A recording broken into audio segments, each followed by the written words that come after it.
बीच दरबार में बीरबल ने खुद पर लगाया मुकदमा और फिर खुद को ही दिलवा दी सजा। जब इंसाफ करने वाला खुद ही कटघरे में खड़ा हो जाए तो क्या सच में न्याय हो सकता है? दरबार में हंगामा था।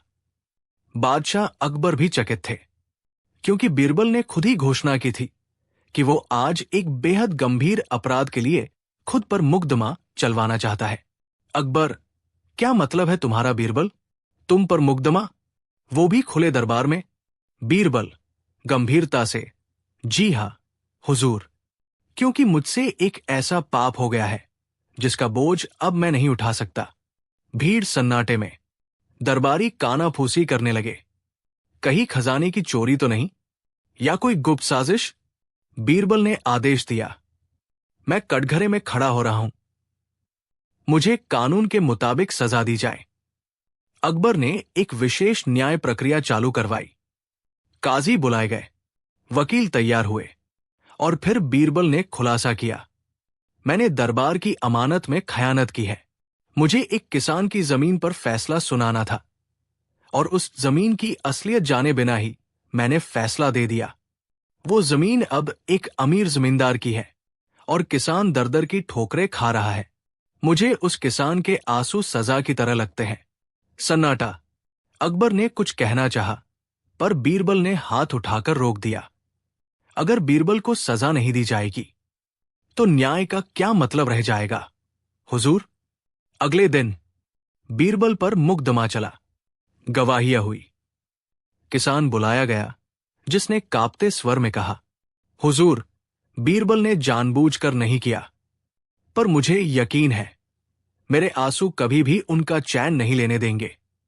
काजी ने फैसला सुनाया, बीरबल को 1 माह के लिए पद से निलंबित किया जाए और उस किसान को वही जमीन लौटाई जाए। दरबार में सन्नाटा। बीरबल ने मुस्कुराकर झुककर सलाम किया, शुक्र है, अब मैं चैन की नींद सो सकूंगा। पर कहानी यही खत्म नहीं होती। बीरबल को निलंबित किए जाने के 2 दिन बाद आगरा में अचानक जमीनों को लेकर कई झूठे दस्तावेज सामने आने लगे। कई जमींदार घबरा गए। राजकोष की जमीनें चुपचाप किसी और के नाम हो चुकी थी और जो दस्तावेज सामने आए उन सब पर एक ही मुहर थी, राजकीय न्याय सचिवालय मुहर संख्या 7। पर अकबर को याद था, मुहर संख्या 7 केवल बीरबल के पास होती थी। अब सवाल उठता है, क्या बीरबल ने जानबूझकर खुद पर मुकदमा चलवाया था, या वो किसी बहुत बड़ी साजिश को उजागर करने की तैयारी कर रहा था? कहानी यही थमती नहीं, क्योंकि अगले ही दिन बीरबल अचानक गायब हो गया और उसके कमरे से मिला एक नोट। मुझे कुछ ऐसा दिखा है जो इस सल्तनत की जड़ों को हिला सकता है। मुझे खुद को दोषी बनाना पड़ा ताकि असली दोषियों तक पहुंच सकूं, पर अब वो लोग मुझे ढूंढ रहे हैं। अगर मैं लौट न सका तो समझिए दरबार अब सच के लिए नहीं बचा। अब सवाल उठता है, क्या बीरबल फिर कभी लौटेगा? क्या ये सब सिर्फ एक योजना थी, या बीरबल ने वाकई कोई ऐसी गलती कर दी थी जिससे सल्तनत की नींव हिल सकती है? जारी रहेगा। अगली कड़ी, जहर की मुहर, बीरबल की गैर मौजूदगी में छुपी गद्दारी।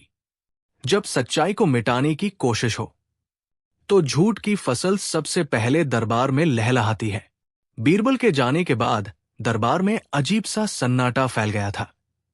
हर सुबह अकबर की आंखें दरवाजे की तरफ टिक जाती, पर बीरबल नहीं आता। न मुस्कान, न तंज, न तर्क, सिर्फ सन्नाटा। उधर वजीरों और दरबारियों की जुबानों पर बस एक ही नाम, मुहर संख्या 7, जिसके नकली दस्तावेज दरबार के आसपास से बरामद हो रहे थे। अकबर ने आदेश दिया, जिसने भी बीरबल की मुहर का दुरुपयोग किया है उसे सामने लाया जाए।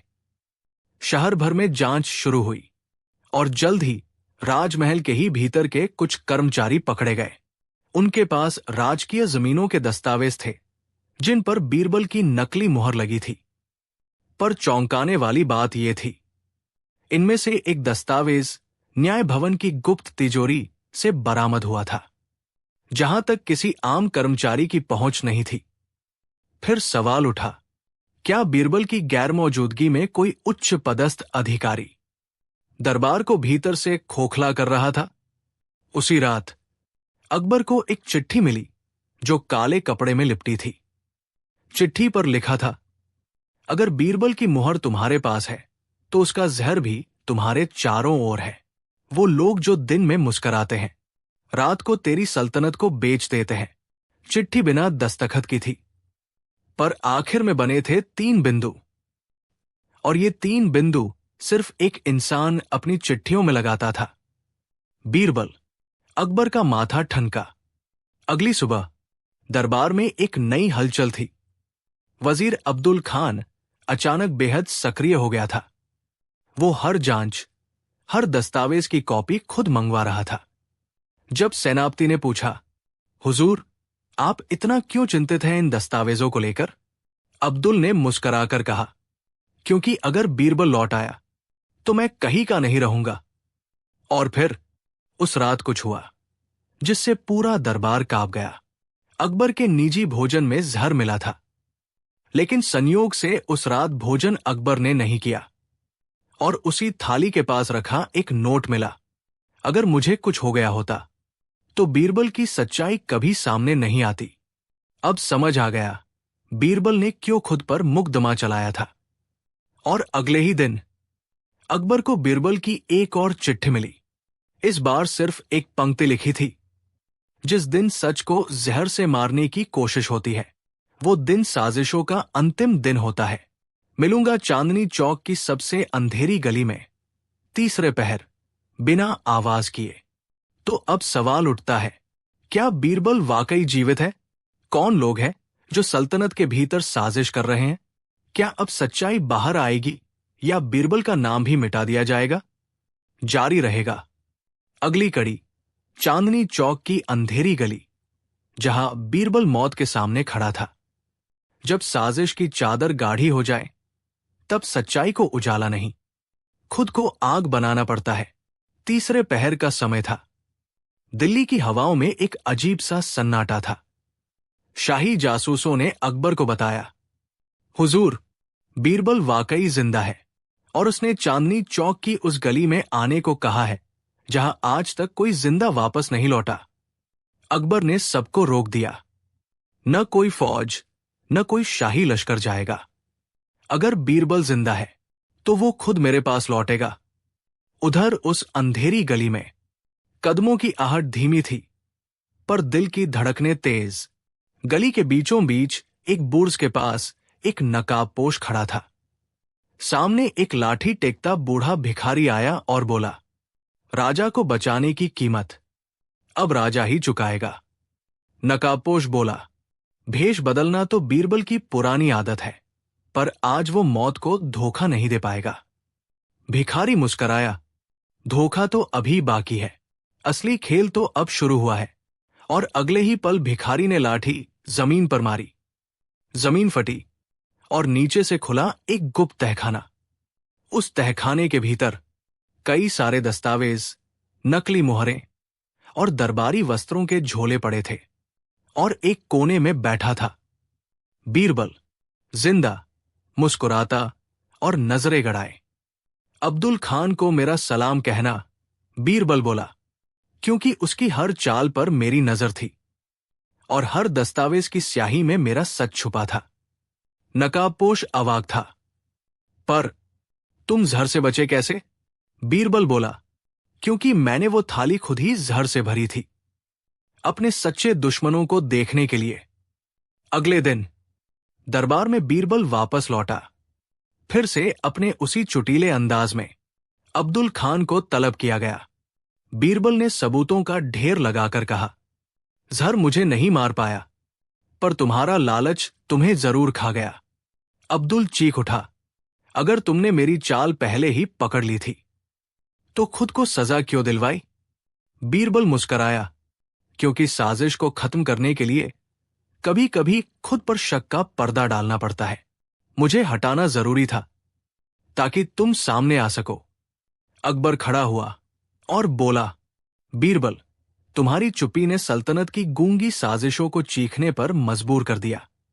और फिर बीरबल ने अब्दुल के दस्तावेजों में से एक आखिरी राज खोला, पर खेल यही खत्म नहीं हुआ, क्योंकि इन कागजों में एक और मुहर है, मुहर संख्या 11, जो आज तक किसी ने देखी ही नहीं थी।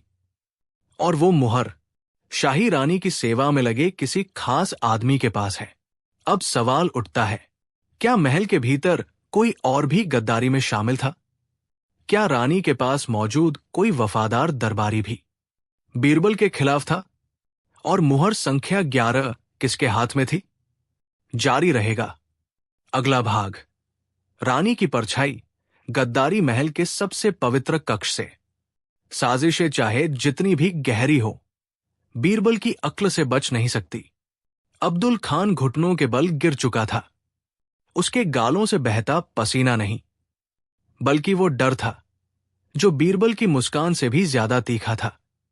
अकबर ने उठकर कहा, बीरबल, अब हम ये जान चुके हैं कि अब्दुल ने मुहर संख्या 11 का नाम लिया था, लेकिन वो मुहर आखिर गई कहां? बीरबल बोला, जहां हर राज जाता है, दरबार के सबसे पवित्र स्थान में। बीरबल आगे बढ़ा, राजमहल की उस कोठरी की ओर जहां शाही रानियों के वस्त्र और जेवर संभाले जाते थे।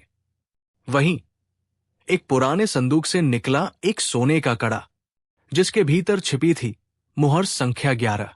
सारे दरबारी सन्न, ये कड़ा कभी रानी की प्रिय दासी गुलाबों के हाथ में रहता था। गुलाबों कांपते हुए सामने आई। मैंने कभी कोई गद्दारी नहीं की हुजूर, पर बीरबल ने उसे रोका। गुलाबों दोषी नहीं, मोहरा थी। असली गद्दार वो था जिसने उसे ये कड़ा दिया, एक रेशमी डिब्बे में, जिसमें गुलाबों को लगा रानी का तोहफा है। सबकी नजरें उस डिब्बे की ओर गई, जो पहले अब्दुल के महल में पाया गया था। बीरबल ने कहा, जहर की थाली, नकली दस्तावेज और ये मुहर, ये सब एक ही योजना का हिस्सा थे। पर अब सबका अंत हो चुका है। अकबर ने बीरबल की ओर देखा, मुस्कराया और बोला, तुमने खुद को सजा दिलवाकर, खुद पर शक डलवाकर इस सल्तनत को बचा लिया। तुम सिर्फ मेरे मंत्री नहीं, मेरे विश्वास हो। दरबार तालियों से गूंज उठा। अब्दुल को सलाखों के पीछे डाल दिया गया और गुलाबों को निर्दोष साबित कर रिहा किया गया। और इस तरह एक रहस्यमय जहरकांड, एक नकली मुकदमा और बीरबल की खुद पर चाल चली गई योजना अपने अंत तक पहुंची।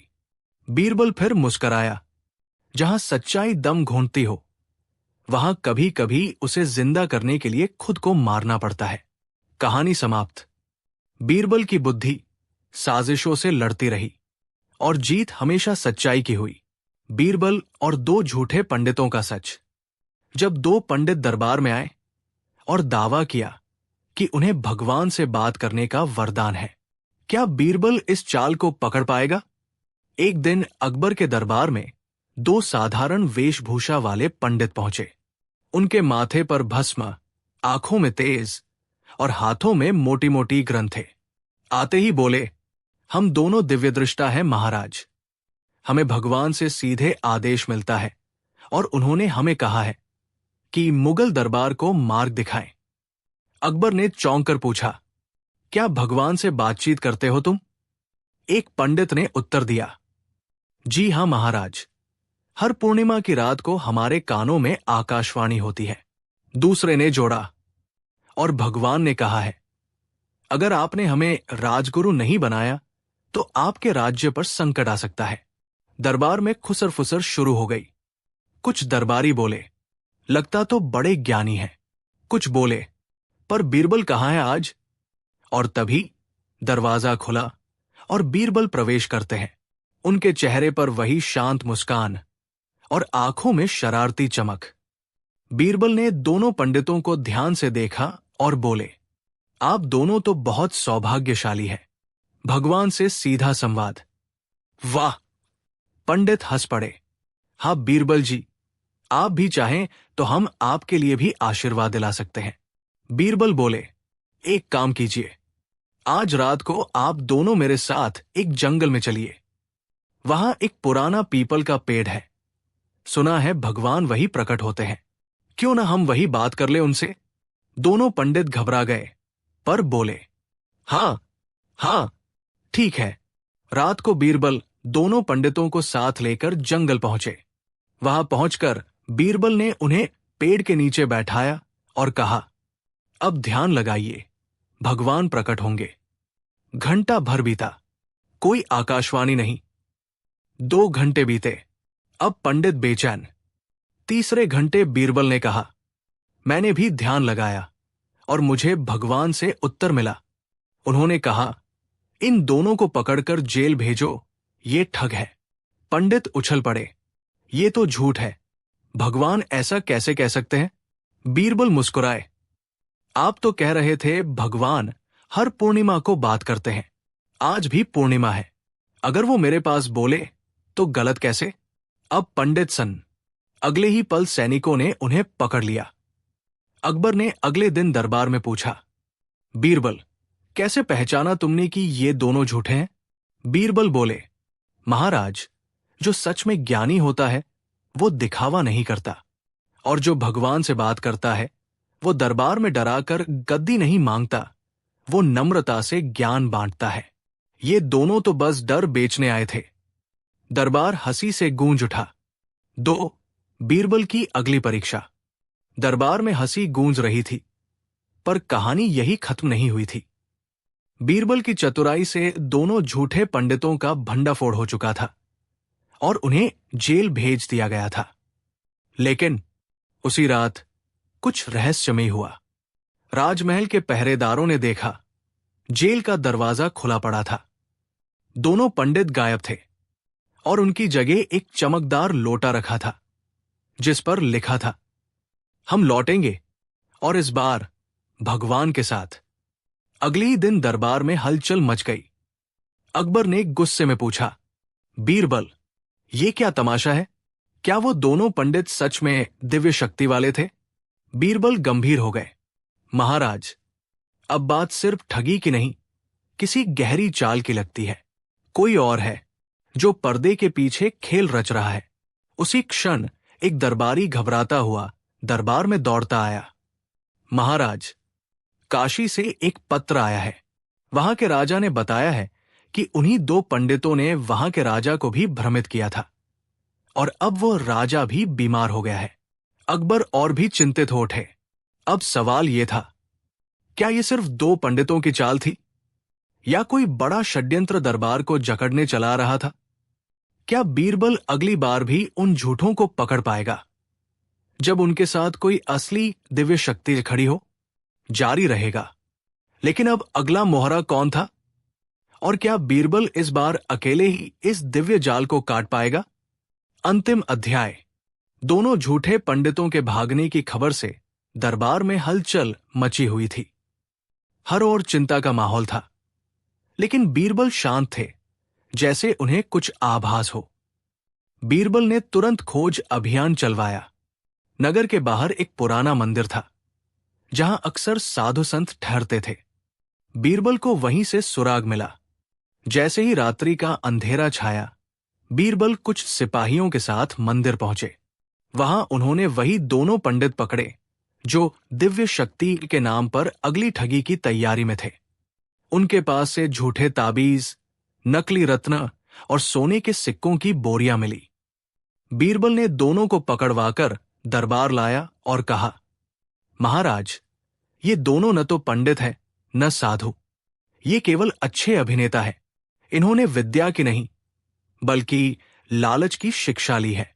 अकबर ने मुस्कुराते हुए बीरबल की पीठ थपथपाई। बीरबल, तुमने फिर साबित कर दिया कि सच्ची विद्या सच्चे बुद्धिमान के पास होती है, और वो तुम हो। बीरबल ने झुक कर कहा, और सच्चा राजा वही होता है जो झूठ को पहचान कर न्याय दे सके, और वो आप है, महाराज। झूठे पंडितों को आजीवन कारावास की सजा सुनाई गई और नगर में एक ऐलान करवाया गया, जो धर्म का नाम लेकर अधर्म करेगा, उसके लिए बीरबल जैसा न्यायाधीश और अकबर जैसा राजा ही काफी है। कहानी समाप्त होती है इस सच्चाई पर कि झूठ कितना भी चतुर क्यों न हो, सच की नजरों से कभी नहीं बच सकता। और तोते वाला भविष्यवक्ता। भाग 1। दरबार में आया अजीब मेहमान। एक दिन दरबार में एक अजीब सा आदमी आया।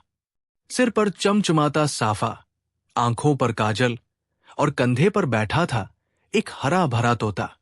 उसने अकबर के सामने झुककर कहा, जहांपनाह, मैं हूं फकीर बाबा गुलाब शाह। मेरा तोता है शायर। ये तोता भविष्य बताता है। जो भी सवाल पूछो इसका जवाब शायर देगा, और बिल्कुल सटीक। अकबर ने हैरानी से पूछा, सच में? चलो मेरी परीक्षा लो। बताओ, आज मेरे खाने में क्या बनेगा? बाबा गुलाब शाह ने तोते की तरफ देखा और बोला, शायर, बता बादशाह सलामत क्या खाएंगे? तोते ने अपनी चोंच से एक पर्ची खींची और बाबा ने वो पढ़कर सुनाया। आज आपके दस्तरखान पर होगा जाफरानी पुलाव, मटन कोरमा और आम का अचार। अकबर चौंक गए, क्योंकि बिल्कुल यही चीजें उनकी रसोई में बन रही थी। बाबा ने मुस्कुराते हुए कहा, जहांपनाह, ये तो बस शुरुआत है। हमारा शायर तो रूह की गहराइयों से भी बातें कर सकता है। भाग 2, बीरबल की शंका। अकबर बहुत प्रभावित हुए और बाबा को इनाम देकर दरबार में रहने का आदेश दे दिया। लेकिन बीरबल को कुछ खटक गया। बीरबल ने अकबर से कहा, जहांपनाह, कुछ तो गड़बड़ है। एक तोता भविष्य कैसे जान सकता है? अकबर बोले, बीरबल, हर बार शक करना ठीक नहीं। जरा देखो तो सही। उसने कल वजीर की चोरी भी पहले ही बता दी थी। बीरबल मुस्कराया, हुजूर, मुझे एक मौका दीजिए। मैं असली भविष्य निकाल कर दिखाऊंगा। भाग 3, बीरबल की योजना। अगले दिन बीरबल ने अपने 2 सेवकों को दरबार से दूर एक खंडहर में भेजा, जहां बाबा गुलाब शाह रातों में सोता था। उन्होंने देखा बाबा रात को किसी दरबारी से मिलने गया और उससे पूछा, कल खाने में क्या बनेगा? दरबारी बोला, जाफरानी पुलाव, मटन कोरमा और आम का अचार। बाबा ने एक पर्ची पर यह लिख लिया और अपने तोते के डिब्बे में रख दिया। सेवक लौट आए और बीरबल को सब बता दिया। बीरबल मुस्कराए, तो तोता नहीं, ये बाबा है जो भविष्य देखता है, वो भी दूसरों की जुबान से। भाग 4, बीरबल का बदला अंदाज। अगले दिन बीरबल दरबार में आया और बोला, जहांपनाह, मुझे शायर से एक सवाल पूछना है, लेकिन जान की बाजी पर। अकबर बोले, क्या मतलब?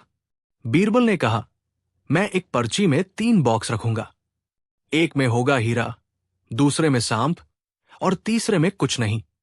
अगर तोता सही बॉक्स चुन ले तो मैं उसे मान लूंगा, अगर नहीं तो बाबा को मक्का भेज दिया जाए। बाबा घबरा गया। उसने पसीना पसीना होते हुए तोते से पर्ची निकलवाई। उसमें लिखा था, हीरा। बीरबल ने बॉक्स खोला। उसमें था एक नकली सांप। बाबा कांपने लगा। बीरबल बोले, हुजूर, ये आदमी दरबारियों से पहले ही जानकारी लेता है और फिर उसे पर्चियों में छुपा देता है। इसकी चालाकी को तोते की चोंच में छुपा देता है। भाग 5, सजा और हंसी। अकबर ने गुस्से में बाबा को सजा सुनाई। तुम्हें मक्का भेजा नहीं जाएगा, बल्कि तुम अब दरबार में बच्चों को जादू के खेल दिखाओगे।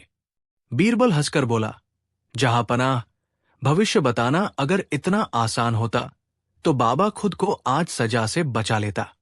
दरबार ठहाकों से गूंज उठा और बाबा गुलाब शाह अब दरबार के बच्चों को तोते से कविताएं सुनवाया करता, क्योंकि बीरबल ने शायर के लिए नया नाम रख दिया था। तोता शायर, भविष्य नहीं बताए, केवल कविताएं सुनाए। बीरबल और 3 सवालों वाला भूत। क्या आपने कभी सुना है कि बीरबल की चतुराई का सामना खुद एक भूत ने किया था? एक ऐसा भूत जो 3 सवाल पूछता था और अगर जवाब न मिले तो इंसान को अपनी जगह बना लेता था। पर जब वही भूत पहुंचा बीरबल के पास, तो जो हुआ, उसने पूरे अकबर के दरबार को हिलाकर रख दिया। एक रात बादशाह अकबर को एक गांव के मुखिया ने संदेश भेजा, हुजूर, हमारे गांव में एक भूत आ गया है जो हर रात किसी एक घर में जाकर 3 सवाल पूछता है। अगर जवाब न मिले तो वो उस आदमी के शरीर में घुस जाता है। अकबर चौंक गए, लेकिन बीरबल मुस्कुराए, हुजूर, अगर ये सच है तो मुझे बस एक रात दीजिए। अगर झूठ है तो मैं भूत को आपका शाही दरबारी बना दूंगा। बीरबल रात को उसी गांव में पहुंचे। उन्होंने गांव वालों से भूत के बारे में पूछा। सब डरे हुए थे। बीरबल ने कहा, मुझे उसी घर में ले चलो जहां भूत आज रात आने वाला है। लोग बोले, साहब, वो भूत हर बार किसी नए घर में आता है, पर हर बार एक बात तय है, वो केवल उन लोगों से सवाल पूछता है जो पढ़े लिखे दिखते हैं। बीरबल ने कहा, तो फिर आज मैं सबसे ज्यादा पढ़ा लिखा बनकर भूत से मिलूंगा। सीन 3, भूत का आगमन और 3 सवाल। रात के तीसरे पहर अंधेरे कमरे में धुंध छा गई। दरवाजा खुद ब खुद खुला और एक गूंजती हुई आवाज आई, मैं हूं सवालों का भूत, जवाब दो वरना तुम्हारी आत्मा मेरी। बीरबल बोले, पूछो भूत महाराज, जब सवाल पूछ ही रहे हो तो जवाब भी सुन लो। भूत, सवाल 1, ऐसा कौन सा काम है जो राजा कर सकता है, रानी कर सकती है, लेकिन सेवक नहीं कर सकता? बीरबल मुस्कुराए, राजा और रानी आदेश दे सकते हैं, सेवक नहीं। भूत चौंका, फिर दूसरा सवाल दागा। सवाल 2, वो कौन सी चीज है जो जितनी बढ़ती है उतनी ही कम होती है? बीरबल, उम्र, हर साल बढ़ती है और हर साल कम भी होती है। भूत अब थोड़ा कांपने लगा और बोला, सवाल 3, एक आदमी बिना आंख खोले देखता है, बिना कान खोले सुनता है, बिना मुंह खोले बोलता है, कौन है वो? बीरबल ने आंखें बंद की, मुस्कुराए और कहा, स्वप्न में इंसान खुद ही देखता है, सुनता है, बोलता है, लेकिन सब बिना खोले। भूत जोर से चिल्लाया और धुएं में गायब हो गया। गांव वालों ने बीरबल को फूलों से लाद दिया। पर बीरबल बोले, मुझे अभी एक बात समझनी है, ये भूत असली था या किसी की चाल? उन्होंने गांव में गुप्त जांच करवाई और पता चला एक ठग साधु गांव में रह रहा था, जो रात को धुएं और डरावनी आवाजों से लोगों को बेहोश करके उनके घर लूटता था। बीरबल ने उसे उसी रात पकड़वाया और दरबार में लाकर बोला, हुजूर, ये है सवालों का भूत। इसका भूत इसी के भीतर है, लालच और चालाकी का भूत। अकबर ठाका मारकर हंसे। बीरबल, तुमने फिर साबित कर दिया कि तुम्हारी चतुराई के आगे भूत भी थरथराने लगते हैं। बीरबल मुस्कुराए और बोले, जहां डर होता है वहां दिमाग सो जाता है, और जहां बीरबल होता है वहां डर टिक ही नहीं सकता। बीरबल और दरबार का महान जासूस। अकबर का दरबार, जहां हजारों राजाओं, वजीरों और दरबारियों की भीड़ में एक नाम सबसे ऊपर चमकता था, बीरबल। लेकिन हर चमकती चीज सोना नहीं होती। कई दरबारी बीरबल से जलते थे और मौका ढूंढते रहते थे कि कैसे उसे बादशाह की नजरों से गिराया जाए। एक दिन मौका खुद उनके दरवाजे आ गया, एक गुप्त संदेश के रूप में। एक दिन दरबार में अकबर के सिपाही एक संदिग्ध आदमी को पकड़ कर लाते हैं। उसके पास एक चिट्ठी होती है जिस पर लिखा होता है, अकबर के दरबार में जासूस है जो हर बात दुश्मनों तक पहुंचा रहा है। अकबर चौंक जाते हैं, ये कैसे हो सकता है? वो तुरंत अपने सभी दरबारियों को बुलाते हैं। हर कोई अपनी सफाई देता है, पर शक की सुई बीरबल की तरफ भी जाती है, क्योंकि वो सबसे ज्यादा बातें जानता है। अकबर बोलते हैं, अगर कोई सच्चा जासूस है तो वो खुद बीरबल ही पकड़ेगा। 1 हफ्ते में उसे ढूंढो, वरना तुम्हारी जगह किसी और को दे दी जाएगी। अब बीरबल जानता है कि वो एक ही समय पर 2 काम कर रहा है, जासूस को ढूंढना और खुद को निर्दोष साबित करना। वो चुपचाप हर दरबारी पर नजर रखने लगता है। पहली चाल, वो हर दरबारी को एक अलग अलग झूठा राज बताता है। दूसरी चाल, वो अपनी बातें सिर्फ विशिष्ट तरीके से, कभी बाग में, कभी घुड़सवारी करते हुए करता है। 3 दिन बाद वही बातें दुश्मनों के इलाके में फैल जाती है। बीरबल अब जान जाता है कि जासूस कौन है। दरबार में सबके सामने बीरबल ऐलान करता है, जहां पनाह, जासूस यही मौजूद है, आपके सबसे पुराने मंत्री खुर्शीद मिर्जा। खुर्शीद चौंक जाते हैं, क्या बकवास है? बीरबल मुस्कुराते हुए कहता है, मैंने आपको झूठा संदेश दिया था कि बादशाह बंगाल पर चढ़ाई करने वाले हैं और वही खबर अब बंगालियों तक पहुंच गई है। बताइए, मैंने वो बात किसके सामने कही थी? अब सब चुप। अकबर समझ जाते हैं कि बीरबल ने समझदारी से सच्चाई पकड़ ली है। अकबर बोलते हैं, खुर्शीद को सजा मिलनी चाहिए। लेकिन बीरबल बीच में आकर कहता है, हुजूर, सजा बाद में दीजिए, पहले उससे सारी गुप्त बातें उगलवा लीजिए। और बीरबल उस जासूस से सभी दुश्मनों की योजनाएं जान लेता है। बादशाह बीरबल को गले लगाते हैं, तुम सिर्फ समझदार ही नहीं, दरबार के सबसे चालाक रक्षक भी हो। बाकी दरबारी जलभुन कर रह जाते हैं। बीरबल मुस्कुराता है और धीरे से कहता है, दरबार की राजनीति में जीत उसी की होती है जिसकी बात सबसे कम और सोच सबसे गहरी होती है। सीख, इस मजेदार और रहस्यमयी कहानी में सीख ये है कि शक और चालबाजी के खेल में वही जीतता है जो अक्ल से नहीं, सहजता और धैर्य से काम लेता है। और बीरबल तो यही करता है हर बार। बीरबल और अदृश्य चोर। एक दिन दरबार में अचानक हंगामा मच गया। शाही खजाने से सोने के सिक्के गायब हो गए थे। लेकिन अजीब बात यह थी कि ना ताले टूटे थे, ना ही कोई सुराग मिला था। बादशाह अकबर परेशान हो गए। तभी उन्होंने कहा, बीरबल, अगर तुम इस रहस्य से पर्दा नहीं हटाओगे तो खजाने का दरवाजा हमेशा के लिए बंद कर दिया जाएगा। मुस्कुराए और बोले, जहां बुद्धि चलती है वहां ताले चाबी की जरूरत नहीं होती। मुझे बस एक रात का समय चाहिए। बीरबल ने खजाने के कमरे का निरीक्षण किया और वहां एक अजीब सी चीज देखी। फर्श पर हल्के नीले रंग की परछाइयां। रहस्य की जड़ में। बीरबल ने अगली रात के लिए एक योजना बनाई। उन्होंने कमरे में विशेष नील चूर्ण, नीला पाउडर बिछा दिया और दरवाजे पर एक मामूली सा जाल बिछा दिया जो सिर्फ तभी हिलता जब कोई हवा तेज चलाए। सुबह तक दरवाजा बंद ही रहा, लेकिन नील चूर्ण में एक साफ पैरों के निशान थे जो खजाने की ओर जाकर वापस नहीं लौटे। बीरबल की चतुर चाल। बीरबल ने दरबार बुलाया और सारे सेवकों को इकट्ठा किया। जिसके पैर में नील चूर्ण होगा वही चोर है, ये कहकर उन्होंने सबको नंगे पैर पानी में चलने को कहा। एक सेवक ने बहाना बनाया कि उसके पैर में चोट है। बीरबल मुस्कुराए, अरे वाह, तुम्हें चोट तभी लगी जब नील चूर्ण लगने वाला था। सब हंस पड़े और वो सेवक पकड़ा गया। लेकिन यही खत्म नहीं हुआ मामला। असली टॉइस्ट। जैसे ही उस सेवक से पूछताछ शुरू हुई, उसने चौंकाने वाली बात बताई, हुजूर, मैंने ये चोरी नहीं की। मुझे एक रहस्यमयी आदमी ने कहा था कि मैं बस दरवाजा खोल दूं, बाकी वो संभाल लेगा। अब सबका ध्यान उस अदृश्य चोर पर गया। बीरबल ने कहा, अगर वो सच में कोई और है तो हम उसे भी पकड़ेंगे। अपनी अगली चाल से। बीरबल की दूसरी योजना।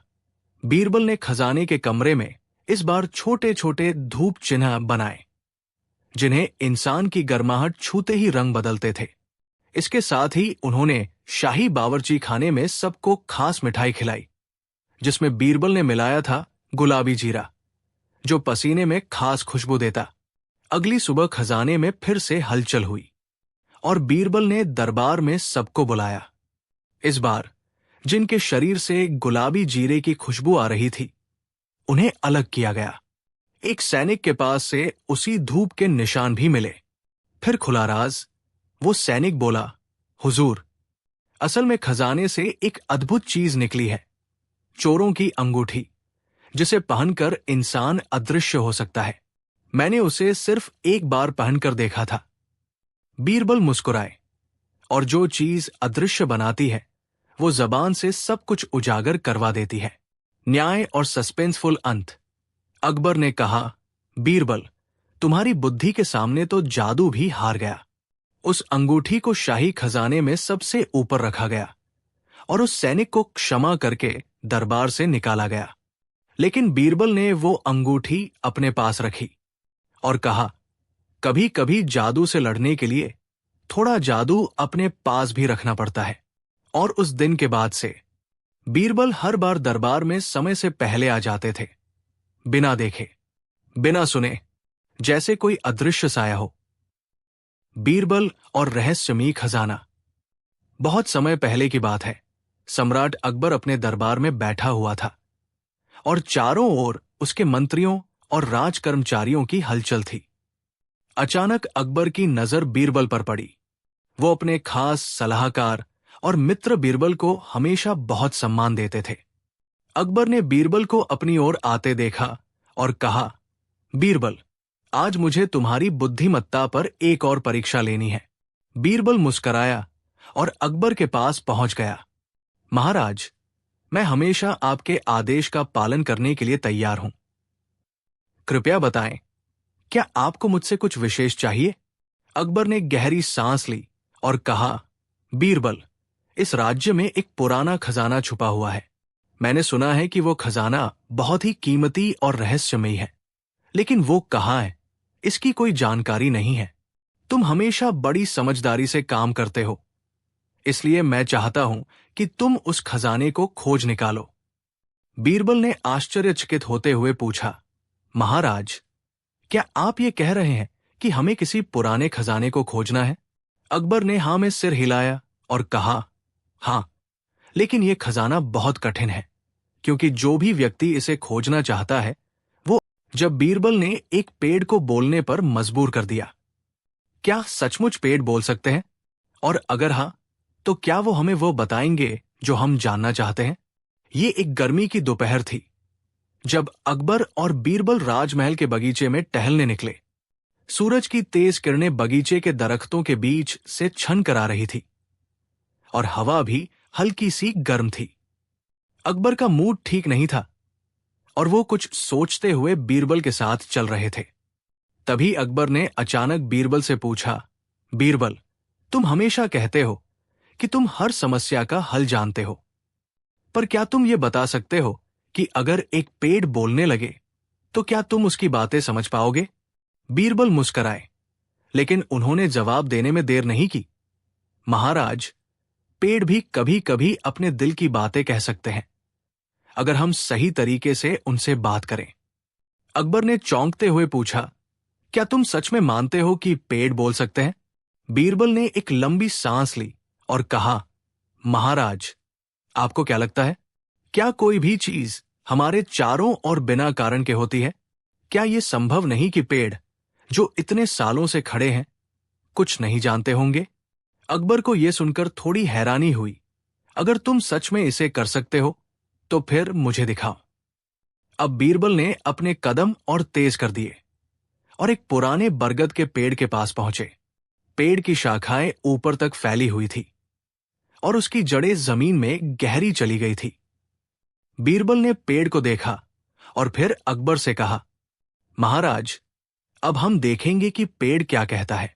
अकबर ने हंसते हुए कहा, देखता हूं बीरबल। बीरबल ने पेड़ की जड़ों को हल्के से छुआ और गहरी सांस ली। फिर उसने पेड़ से कहा, हे महान बरगद के पेड़, मैं जानता हूं कि तुम बहुत कुछ जानते हो। तुम्हारे पास वो ज्ञान है जो हम इंसान नहीं समझ सकते। क्या तुम हमें कुछ ऐसी बातें बता सकते हो जो हम जानने के काबिल हैं? वो कुछ पल खड़ा रहा और अचानक पेड़ से एक अजीब सी आवाज आई, तुम्हारे जैसे लोग कभी नहीं समझ पाते बीरबल, तुम्हें वह सब नहीं दिखता जो मैं देखता हूं। अकबर ने चौंकते हुए बीरबल से कहा, क्या सचमुच ये पेड़ बोल रहा है? बीरबल ने अपनी आंखें झपकते हुए कहा, हां महाराज, ये पेड़ बहुत कुछ जानता है और अभी हमें ये बताने वाला है कि क्यों ये सब कुछ छिपा रहा है। पेड़ की आवाज फिर गूंजी, मैंने वो देखा है जो तुम नहीं देख पाते। तुम जिस रास्ते पर जा रहे हो वो तुम्हारी हार का कारण बनेगा, लेकिन ये तो तुम्हारा ही चुनाव है। अकबर और बीरबल दोनों हैरान थे। ये पेड़ हमें किस बारे में चेतावनी दे रहा है? क्या सच में ये कुछ बड़ा राज जानता है? लेकिन अचानक पेड़ की आवाज बंद हो गई। अकबर और बीरबल दोनों एक दूसरे को देख रहे थे और समझ नहीं पा रहे थे कि अब क्या होगा। क्या वो सच में पेड़ का रहस्य था? और अगर हां, तो वो क्या चेतावनी दे रहा था? अकबर और बीरबल के मन में यही सवाल उठ रहे थे। क्या पेड़ ने सच में कोई राज खोला था? और बीरबल ने उस राज का क्या किया? क्या वह रहस्य बीरबल के लिए एक नई चुनौती बनेगा, या फिर वो खुद को बड़ी मुसीबत में डालने वाला था? जारी है। राजमहल में बीरबल और अकबर के बीच चल रही बातचीत अचानक थम गई जब वो रहस्यमयी पेड़ अचानक बोल उठा। अकबर की आंखों में हैरानी थी और बीरबल की चुप्पी ने माहौल को और भी गहरा कर दिया। दरअसल ये सिर्फ एक पेड़ नहीं था, बल्कि ये पेड़ एक रहस्य था जो सदियों से राजमहल के आसपास घेराबंदी किए हुए था। बीरबल ने अकबर से एक गहरी निगाह से कहा, महाराज, ये वही पेड़ है जिसके बारे में कहा जाता है कि उसने पूरे साम्राज्य की बहुत सी कहानियां सुनी हैं। अकबर ने गंभीर होते हुए पूछा, क्या तुम सच में मानते हो कि ये पेड़ हमारे साथ ये सब कह रहा है? बीरबल ने धीरे से कहा, महाराज, ये पेड़ कोई साधारण पेड़ नहीं है। ये उस राज को जानता है जिसे हम कभी नहीं समझ पाए। तो फिर क्या वो पेड़ हमें कोई चेतावनी दे रहा है? अकबर ने सवाल किया। बीरबल कुछ पल चुप रहे, फिर उन्होंने पेड़ से एक आखिरी सवाल किया, क्या तुम हमें बता सकते हो कि जो खतरा सामने है वह क्या है?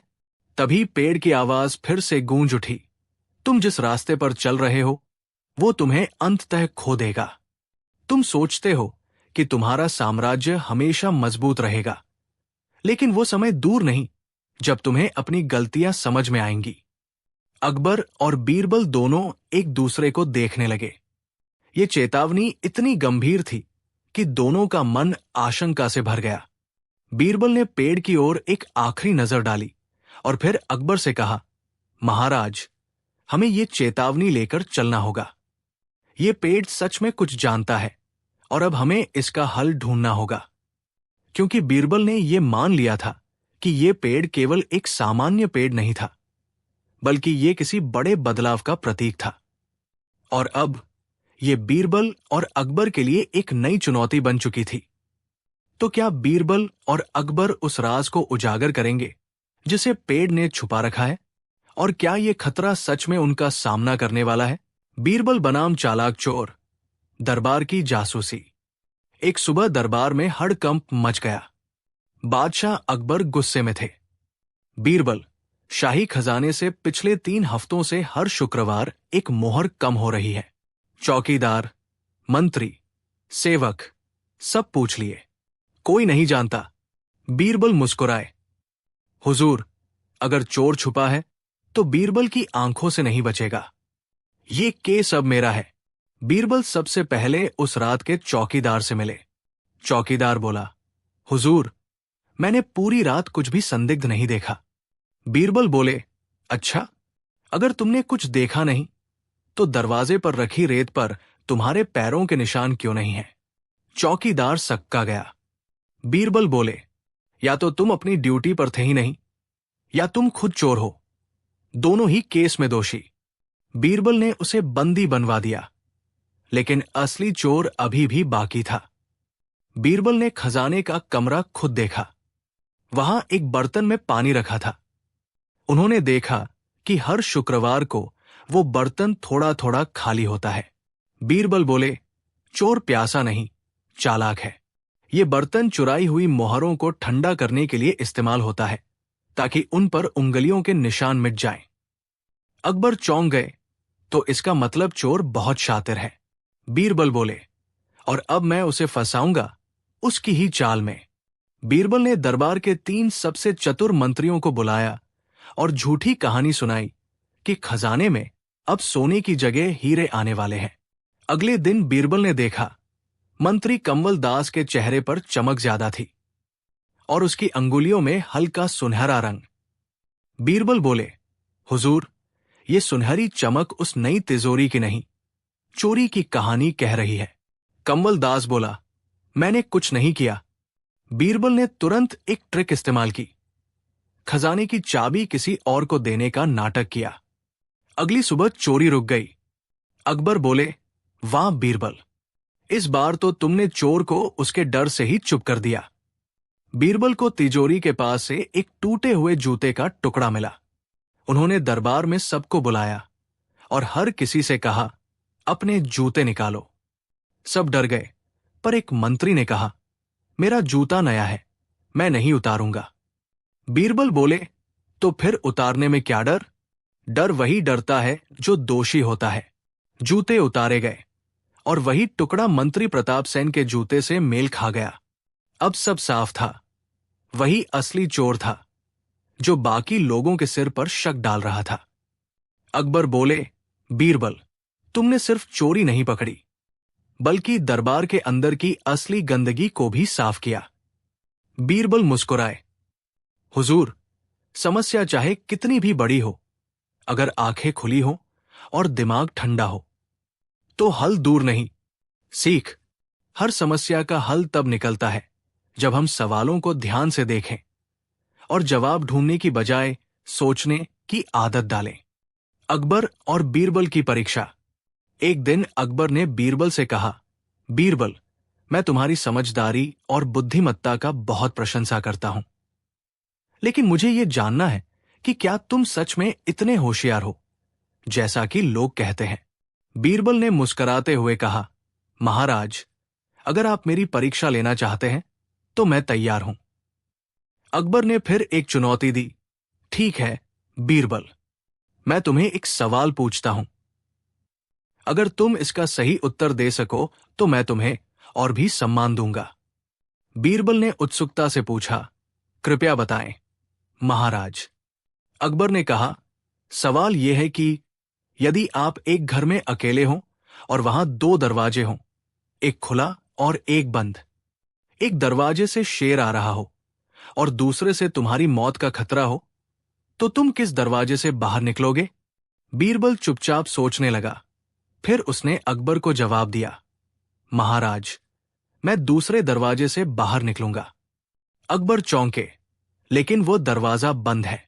बीरबल ने हंसते हुए कहा, महाराज, अगर दरवाजा बंद है तो उसे खोलने का तरीका भी होगा, और इस तरह मैं उस दरवाजे से बाहर निकल जाऊंगा। अकबर ने बीरबल की चतुराई देखकर कहा, बीरबल, तुम सच में बहुत समझदार हो। तुम्हारी बुद्धिमत्ता ने मुझे फिर से हैरान कर दिया। इस कहानी से यह सीखने को मिलता है कि कभी भी किसी समस्या का समाधान केवल दिखने में ही नहीं, बल्कि समझ और सही सोच से भी होता है। बीरबल और गुमशुदा अर्धनग्न मूर्ति का रहस्य। भाग 1। दरबार में आई हैरान करने वाली खबर। एक दिन सुबह सुबह दरबार में हड़कंप मच गया। राजमहल के बाग में जो संगमरमर की अर्धनग्न अप्सरा मूर्ति थी, वो अचानक गायब हो गई थी। अकबर आग बबूला हो गए। ये कैसे हो सकता है? इतनी भारी मूर्ति कोई उठा कैसे ले गया? सुरक्षा प्रमुख ने कहा, हुजूर, रात भर पहरा था, लेकिन सुबह देखा तो मूर्ति गायब थी और बस उसके पास एक खुरचने जैसी लाइन मिली जमीन पर। अकबर ने तुरंत बीरबल को बुलवाया और कहा, इस बार जो भी दोषी हो, सजा बहुत कड़ी होगी। बीरबल, अब ये तुम्हारे ऊपर है। भाग 2। बीरबल की जांच शुरू। बीरबल सबसे पहले मूर्ति के स्थान पर गया और वहां जमीन की लकीरें ध्यान से देखी। फिर वो बगीचे के माली, पहरेदार और एक पुराने मूर्तिकार से मिला। सभी का कहना था कि रात कुछ भी अजीब नहीं दिखा, पर हां, रात को एक बैल जोर से चिल्लाया था। बीरबल मुस्कराया। बैल चिल्लाया था और कोई हलचल नहीं थी। बीरबल ने तुरंत आदेश दिया, महल के पीछे के कुएं की खुदाई करवाई जाए। सब चौंक गए, लेकिन खुदाई शुरू हुई। भाग 3। रहस्य खुलने लगा। खुदाई के बाद कुएं से निकली वही गायब मूर्ति, लेकिन वो आधी टूटी हुई थी। बीरबल ने सभी दरबारियों को बुलाया और कहा, अब असली खेल शुरू होगा। उसने 5 लोगों को एक लाइन में खड़ा किया। बाग का माली, रात की ड्यूटी वाला पहरेदार, महल का एक मूर्तिकार, एक नवागंतुक कारीगर और एक पंडित। बीरबल ने कहा, अब हम इनसे मूर्ति पर लगे सफेद पाउडर के निशान मिलाएंगे। जिसने इसे छुआ वो पकड़ा जाएगा। भाग 4। पाउडर टेस्ट और असली दोषी। बीरबल ने मूर्ति पर लगे एक खास सफेद रंग के चूने को सभी की हथेलियों पर रगड़ा। जैसे ही मूर्तिकार की हथेली पर चूना लगाया गया, वो चिल्लाया, हाय मां, जल गया। बीरबल मुस्कराया, हुजूर, यही है चोर। इसने मूर्ति में लगे सिरके वाले चूने को छुआ था, जिससे जलन होती है, और असली दोषी खुद को बेनकाब कर बैठा। अकबर ने पूछा, पर इसने ऐसा क्यों किया? बीरबल बोले, इस मूर्तिकार ने नई मूर्तियां बनानी शुरू की थी, लेकिन उसकी कला किसी को पसंद नहीं आई। इसने सोचा, अगर दरबार की सबसे सुंदर मूर्ति गायब हो जाए तो इसकी बनाई नई मूर्तियां ही दरबार की शान बनेंगी। भाग 5, अद्भुत सजा और सबक। अकबर ने गुस्से में कहा, इसे कैद कर दो। बीरबल बोला, जहांपनाह, इसको सबसे बेहतर सजा ये होगी कि अब ये पूरे महल के सामने अर्धनग्न राजा विक्रमादित्य की मूर्ति बनाए, लेकिन रोज दरबार में आकर सबके सामने उसकी सफाई भी करे। दरबार में ठाके गूंज उठे और मूर्तिकार शर्म के मारे वही धराशायी हो गया। अकबर बोले, बीरबल, अब तुम न सिर्फ बुद्धिमान हो, बल्कि कलाकारों को भी उन्हीं के औजार से मात देना जानते हो। गधों की पंचायत। एक गांव था, नाम था चुटकापुर। वहां के लोग तो सीधे सादे थे, मगर उनके गधे बड़े चालाक थे। अब आप सोच रहे होंगे, गधे कैसे चालाक? तो सुनिए आगे। गांव के किसान रामू के पास 4 गधे थे, चिंटू, मिंटू, पिंटू और बबलू। ये चारों दिन भर खेतों में मेहनत करते और शाम को रामू की बीवी से बासी रोटियां खाते। अब बेचारे गधों को ये बात खलने लगी। चिंटू सबसे समझदार था। एक दिन उसने बाकी तीनों को बुलाया और कहा, अब बहुत हुआ। हम भी जानवर हैं, लेकिन हमारा भी स्वाभिमान है। मिंटू ने कान खुजाते हुए पूछा, तो अब क्या करे भाई? चिंटू बोला, पंचायत बुलाते हैं, गधों की पंचायत, और उसमें फैसला होगा। या तो हमको गरम रोटियां मिलेंगी या फिर हम हड़ताल पर जाएंगे। पिंटू बोला, हड़ताल? हम क्या नेता है? चिंटू ने गंभीरता से कहा, आज से हम ही नेता है। अगले दिन गांव के सारे गधे जमा हुए, कुल मिलाकर 23 गधे। गांव के बीच चबूतरे पर एक गधा खड़ा हुआ और बोला, भाइयों, आज से हम बासी रोटियों का बहिष्कार करते हैं। गांव वाले हके बके। रामू दौड़ा दौड़ा आया और देखा, सारे गधे बैठे हैं धरने पर। कोई रेंग रहा है, कोई पोस्टर लिए है, बासी रोटियां बंद करो, हम मेहनत करते हैं, स्वाद क्यों नहीं? रामू ने अपनी बीवी से कहा, तूने गधों को क्या पढ़ा दिया रे? बीवी बोली, मैंने तो बस कल टीवी पर नेताओं का भाषण देख लिया था, और टीवी के सामने गधे भी बैठे थे, शायद वहीं से सीख गए। गांव में अफरातफरी मच गई। पंचायत बैठी। गांव के बुजुर्गों ने समझाया, इन गधों को गरम रोटी दो, वरना ये अगली बार गधा रैली करेंगे। आखिरकार फैसला हुआ कि हर गधे को अब गरम रोटी, थोड़ी गुड़ और हफ्ते में एक दिन छुट्टी दी जाएगी। गधे बड़े खुश हुए। चिंटू बोला, अब हड़ताल कैंसिल। लेकिन मिंटू धीरे से फुसफुसाया, अगले महीने बोनस मांगेंगे। टीवी पर देखा है, कर्मचारी ऐसा ही करते हैं। सीख, टीवी देखना फायदेमंद हो सकता है, गधों के लिए भी। अकबर का अदृश्य मुकदमा और बीरबल की सूझबूझ भाग 1। प्रारंभ एक जिज्ञासा भरे सवाल से। भला कोई बिना गवाह, बिना फरियादी और बिना अपराधी के मुकदमा कैसे चल सकता है?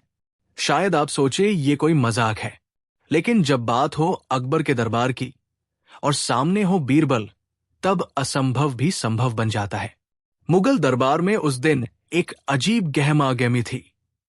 बादशाह अकबर सुबह से ही क्रोधित मुद्रा में थे, लेकिन कारण किसी को पता नहीं था।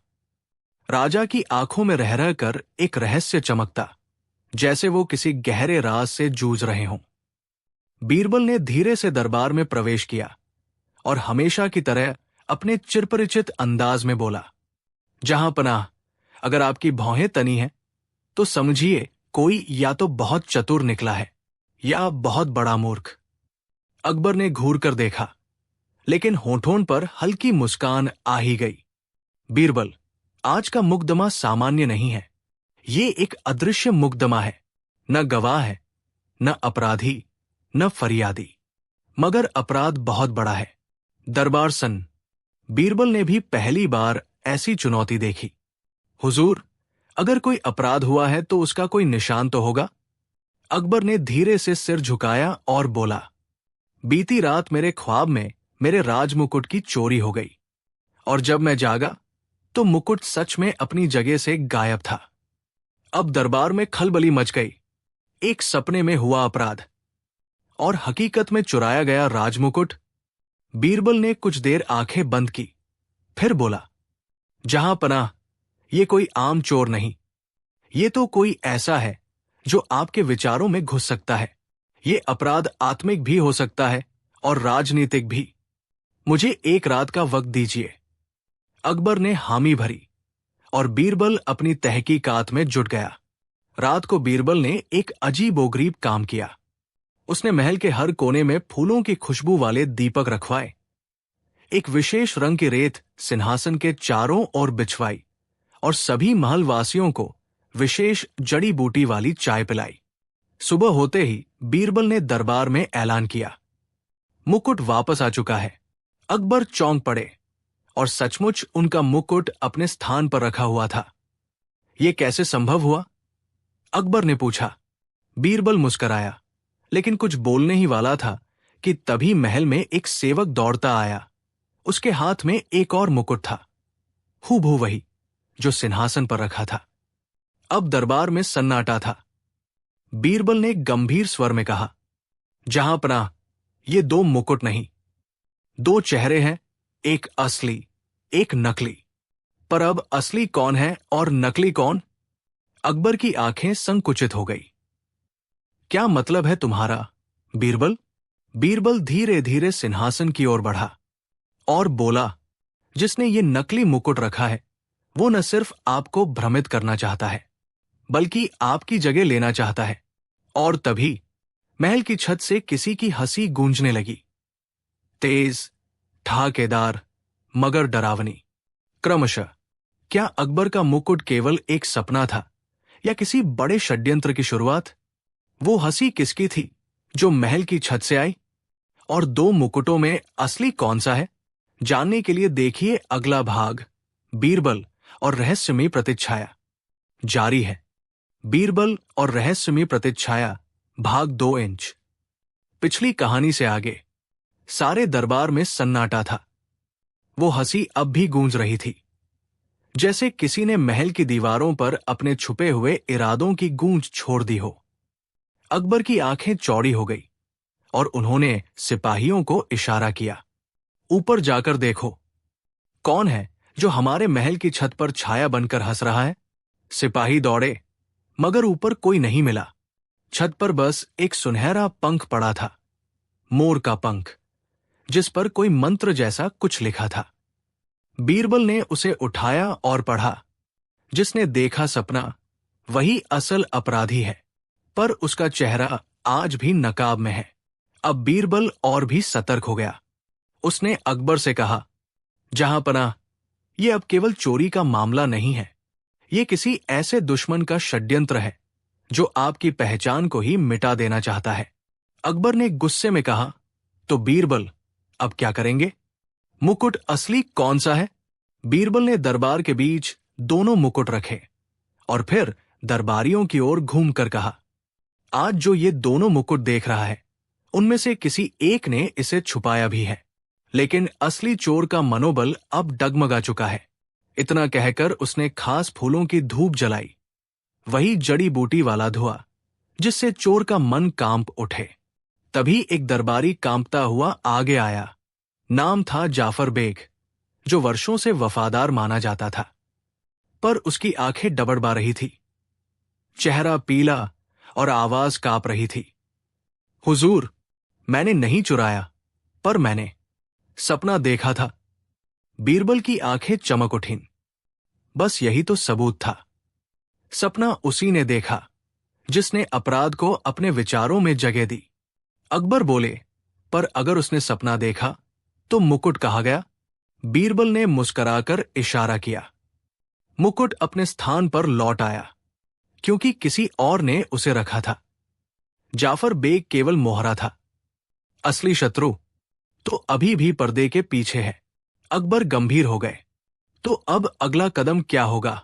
बीरबल, बीरबल धीमे स्वर में बोला, अब हमें उसी की तलाश करनी होगी जो परछाई बनकर दरबार के भीतर से राज की नींव हिला रहा है। और तभी दरबार की खिड़की से एक बाण चला, सीधा बीरबल की ओर। बीरबल झुक गया, बाण जा लगा दीवार पर, और उसमें फंसी थी एक चिट्ठी। चिट्ठी पर लिखा था, बीरबल, तुम बहुत आगे बढ़ चुके हो, पर अब तुम्हें पीछे हटना होगा, वरना अगली बार बाण तुम्हारी छाती में होगा, दीवार में नहीं। सारा दरबार स्तब्ध। अकबर चीखे, कौन है ये? कौन कर रहा है हमारी सल्तनत पर वार? बीरबल ने चिट्ठी पढ़कर मुस्कराया, अब वक्त है परछाई से मिलने का। और जहांपनाह, ये चिट्ठी नहीं, ये चुनौती है।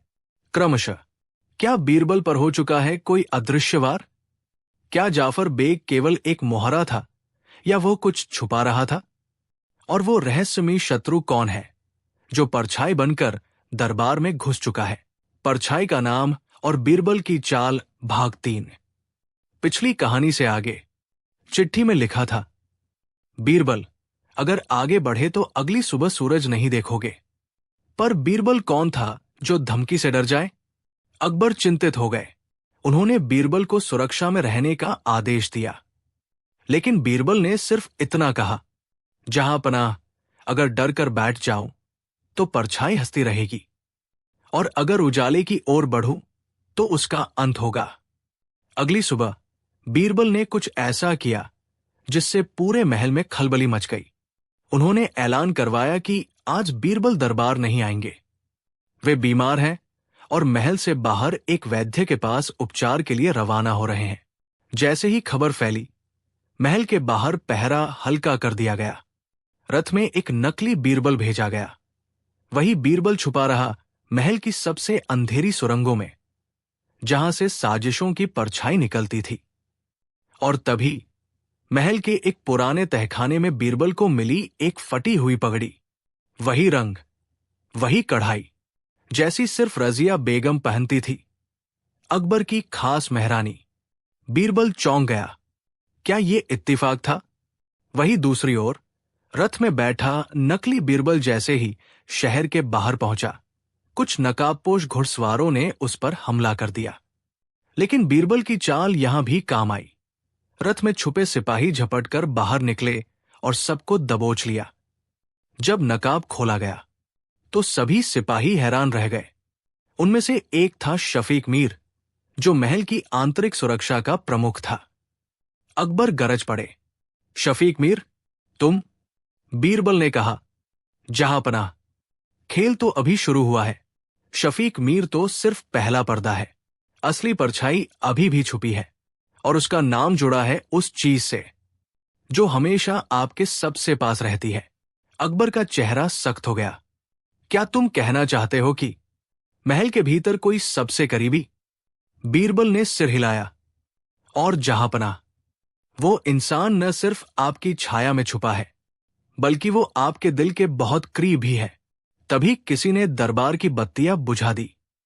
अंधेरे में एक स्त्री की गूंजती आवाज आई, बीरबल, अब तू मेरी राह का कांटा बन चुका है, लेकिन याद रख, कांटे ज्यादा चुभते नहीं, कुचल दिए जाते हैं।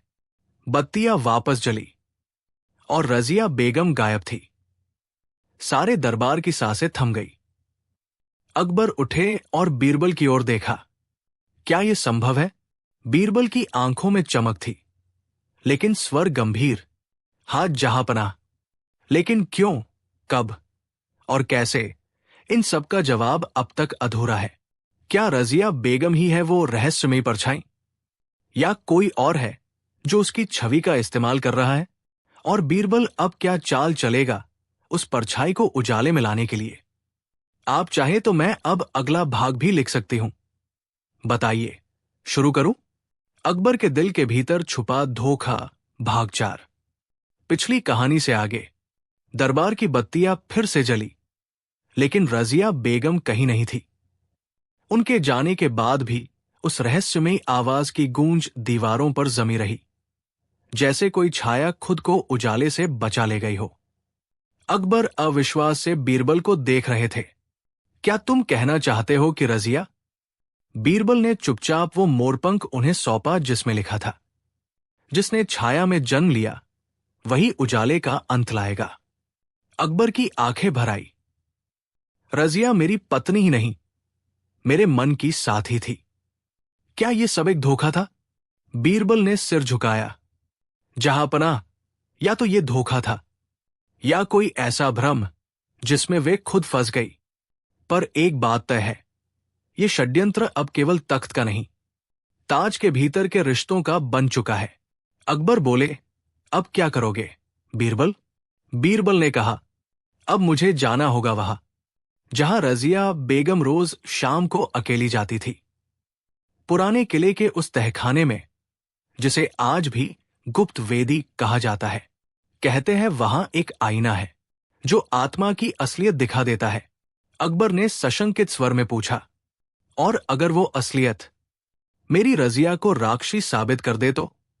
बीरबल बोला, तो जहांपनाह, फिर सच्चाई को स्वीकारना ही सबसे बड़ा साहस होगा।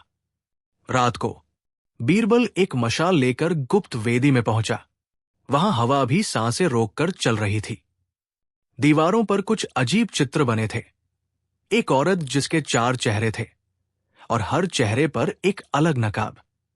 बीरबल जैसे ही आईने के पास पहुंचा, वो खुद से ही सवाल पूछ बैठा, कौन है जो ताज के भीतर तांडव कर रहा है? और तभी आईने में एक चेहरा उभरा। रजिया बेगम का नहीं, बल्कि एक और स्त्री का, जिसका चेहरा हूबहू रजिया से मिलता था, पर आंखों में कोई और ही आग थी। अचानक आईने से आवाज आई, तू सच को देख सकता है बीरबल, पर क्या सह सकेगा? क्या अकबर सह सकेगा? बीरबल स्तब्ध रह गया। तो रजिया बेगम रजिया थी नहीं? पीछे से एक साया उभरा। वही आवाज, पर अब और तीखी। रजिया तो कभी थी ही नहीं, वो तो बस एक नाम था। असली खेल अब शुरू हुआ है बीरबल। बीरबल जैसे ही पलटा, पीछे अंधेरा था, और उस अंधेरे में वो स्त्री दिखी, 4 चेहरों वाली। कभी रजिया, कभी महल की सेविका, कभी दाई, कभी जासूस। और उसने कहा, अब तुम जान चुके हो, तो अब या तो चुप रहो या सदा के लिए चुप कर दिए जाओ। बीरबल ने अपनी तलवार निकाली। परछाई चाहे जितनी भी चतुर हो, सच के सामने टिक नहीं सकती। स्त्री हंसने लगी। तो फिर मिलो अपने अंत से बीरबल, क्योंकि अगली सुबह ताज किसी और के सिर होगा। क्रमशः क्या बीरबल पर यह हमला अंतिम साबित होगा? रजिया का रहस्य क्या महल को हिला देगा? और कौन है वो 4 चेहरों वाली स्त्री जो हर रूप में दरबार में मौजूद है? ताज की छाया और बीरबल का निर्णय, भाग 5। पिछली कहानी से आगे, गुप्त वेदी में, जहां समय भी थम जाता है। बीरबल अब अकेले नहीं थे। उनके सामने खड़ी थी वो रहस्यमयी स्त्री, 4 चेहरों वाली, जिनमें से हर चेहरा महल के किसी न किसी किरदार का रूप धारण कर चुका था। उसकी आंखों में झील की तरह गहराई और आग की तरह भय था। उसने बीरबल से कहा, ताज एक सिर पर नहीं, कई चेहरों पर टिकता है, पर जब वो चेहरे एक होकर राज करें, तो सम्राट भी कठपुतली बन जाता है। बीरबल ने तलवार सीधी की। कौन हो तुम? और रजिया बेगम कहाँ है?